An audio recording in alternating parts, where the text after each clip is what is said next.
আজকে তিনজন বন্ধু ভাইটা মজা করে খামু রে। আমাকে একটু দে, ওর ফাটা ফাটা। আরে বন্ধু,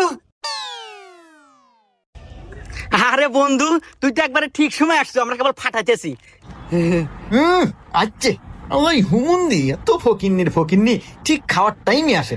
কিভাবে বিদেয় হরি, কিভাবে বিদেয় হরি, বুদ্ধি পারছি।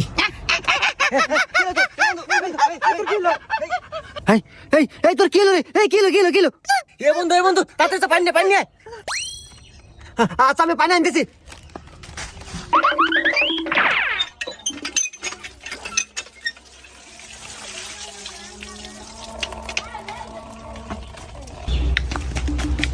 এ বন্ধু, পানি।